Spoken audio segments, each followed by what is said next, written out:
Professor Layton and the Miracle Mask is a 2012 3DS title released by Level 5, and it's the 5th game in the Professor Layton series. However, despite being later in the series, the game actually manages to be one of the better games in the saga, thanks to a great story and touchscreen controls that notably don't suck. Let's get into the story. Professor Layton is contacted by his old friend, Angela Lador, a citizen of Monte d'Or, a thriving city. Henry attributes the success of the city to the Mask of Chaos, which she has named as the city's symbol.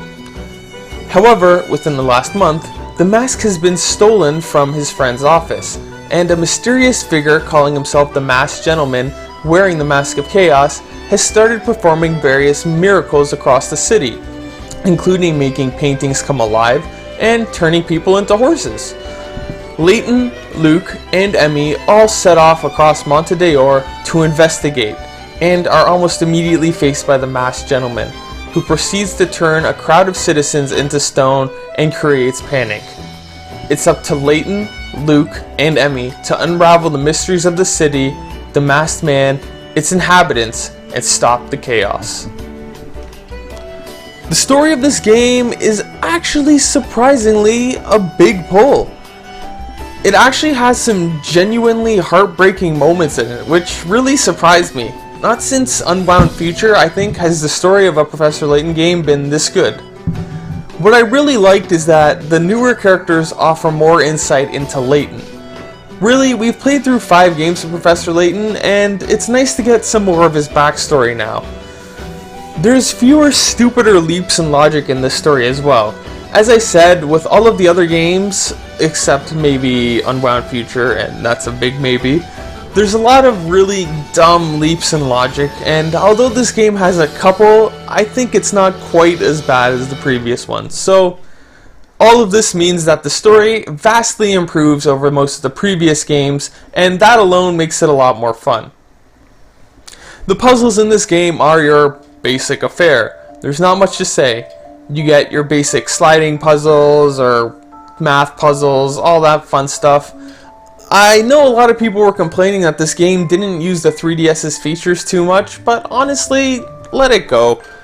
If they did use it, it would be kind of forced, and they basically saved the graphical capabilities for the actual graphics, and I'll talk about that later.